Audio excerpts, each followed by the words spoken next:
Hi, I'm Frida, a Class C RV.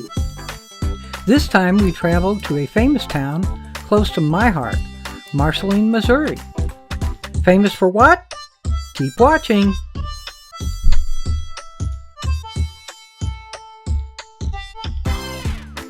Because this is a story about an animator, I want to tell this one myself.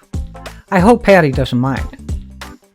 She can talk about the town, the museum, and the campground, but I want to talk about why this town is so important to me.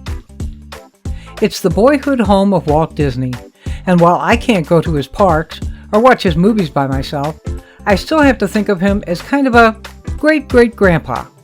Because without the inspiration and innovations Walt Disney created, I would not exist today. The fact that a self-taught person like Patty could create me all by herself and give me life with her computer is because of Walt Disney. Walter Elias Disney was born December 5, 1901 in Chicago, Illinois, to Elias Disney and his wife, Flora Call. When Walt was an infant, they moved to a farm near Marceline, Missouri. There, under the shade of a huge cottonwood, which he would later call his dreaming tree, he thought of many of the characters he would later learn to animate. He showed an early aptitude for drawing, but his father discouraged his frivolities and encouraged hard work on the farm. However, his Aunt Margaret was there, giving him drawing pads, pencils, watercolors, and encouragement. Walt learned to master each new tool quickly. Under his dreaming tree, he found he could create any place he might want to go, or new characters he might want to meet. Elias ended up having to sell the farm because of ill health, and the family moved to Kansas City in 1911, where Walt and his brother had to work supporting his father's paper route. It was there he fell in love with the movies and vaudeville. In 1917, the family moved back to Chicago, where Walt's talents are appreciated by the high school newspaper, and he attends classes at the Chicago Art Institute. After the war, where he served as an ambulance driver, he went back to Kansas City where he worked in a commercial art studio. Unsatisfied, but encouraged by his new friend, U.B. Iwerks, who invented the multiplane camera so important to early animation. They opened their own studio, and when that fails, they start work at the Kansas City Slide Company and discover animation for advertising spots. In 1923, Walt moved, with his brother Roy, to Hollywood to become a director. They established Disney Brothers Studio, and after a few years they hire animators, inkers, and Walt moves from hands-on animation to focus more on story development and direction. He created Mickey Mouse in 1928. Did you know Mickey was originally going to be named Mortimer Mouse? Doesn't have quite the same ring, does it? His peaceful country upbringing shines through in all of his endeavors. He was quoted as saying, "I'm not a funny guy. I'm just a farm boy from Marceline who hides behind a duck and a mouse." Walt's company has been granted over 115 patents in special effects, interactive technology, and fiber optics, among other things. I could go on about Walt Disney's other passions, his theme parks, live-action movies, savvy merchandising, and of course his full-length animated features. But his passion for creating new worlds and new characters within those worlds inspired countless artists to create animations, come up with new ways to do animation, and led to me right here. As Walt would say, it's quite fun to do the impossible. I think Patty and I agree. Yes, indeed we do, Frida. I've decided that in order to do this Walt Disney themed episode justice, I will don one of my character personas. This one is pretty close to me, I think.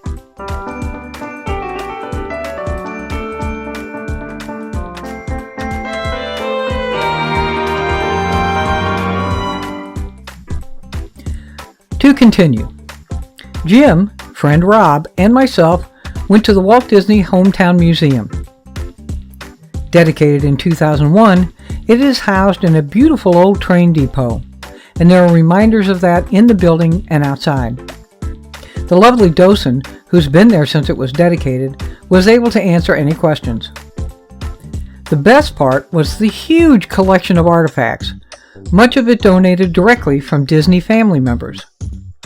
There are personal letters, early photographs of the Disney family, very early character merchandise, an actual midget Autotopia car, models of Disneyland by Dale Varner, and lots of other stuff. There were a lot of video stories told here in the various rooms. The best part for me was the early animations they showed on screens, and far more than I can go into here. Well worth the $10 admission price. I would definitely visit here again. Just outside the museum is the E.P. Ripley Park, which has railroad equipment from back in the day, a lovely lake, and a walking bridge. Here is where the Autotopia cars ran. In 1966, Walt and Roy Disney did something unprecedented in the history of the Disney Company. They removed a ride from Disneyland and donated it to continue operating in their boyhood hometown of Marceline.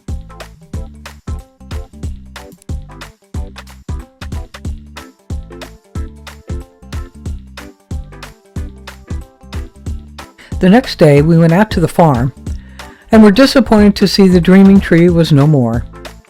But they took a seed from that tree and now have Son of Dreaming Tree. The grounds were beautiful and well manicured.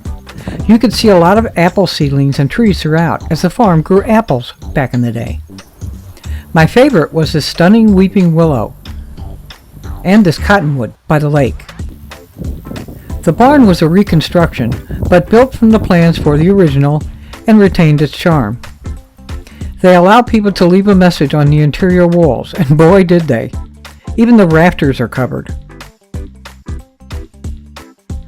The farmhouse is now occupied, but the owners are happy to let you take photographs outside. They were getting ready for a big event, the Gala, which takes place at the farm every year. They also have a Toon Fest, which was canceled this year for COVID. Maybe next year. Next, we wandered into town. Believe it or not, the main street of Marceline was the model for Main Street USA in Disneyland, and is mimicked in other Disney properties as well. Today, the town is no longer the hub of transportation it once was, as the trains pass by. But the townspeople are doing their best to bring in tourism in honor of their famous benefactor. It's fun driving around town, as the houses are mostly neat and there is some interesting architecture. We found this little park right on Main Street. The town boasts several restaurants, some antique stores, a community center, a theater, a pool, and a lovely lake with a walking path and playground. As in all small towns, there's not much open until Tuesday or Wednesday, or the weekend. We stayed at the Loader Up and Camp campground, located very conveniently in town.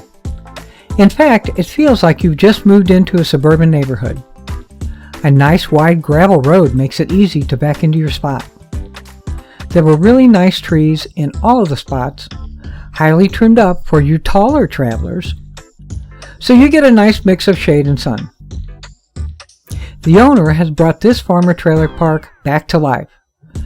The park has pretty level gravel spots, all new 120, 30, 50 boxes, and full hookups. Very neat and well tended. Our site had a concrete patio, brand new picnic table, and a huge fire pit. There was a playground, a brand new bathhouse with laundry, and what seemed like a party patio with barbecue pits, tables, and a big screen TV. I'll bet that gets a lot of use during deer season, which is their most popular time. It was decorated so cute. There's camp-wide free Wi-Fi, which was so good we were able to watch 2 different shows on our 2 TVs. Both Jim and I got really good cell signals at the park as well, and throughout town. There were a few long-term residents there, but they were super quiet. There is some road and train noise, but it never really bothered us. The owner was super helpful, letting us check in whenever and check out when it suited us. That's a small town for you. All this for $25 a night plus tax. Considering, of course, that this is a town park and not a wilderness adventure or fancy resort, we give this park 4 thumbs up. We'll close out this video with a more extensive look at the museum in town. See you next time.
Thanks for watching.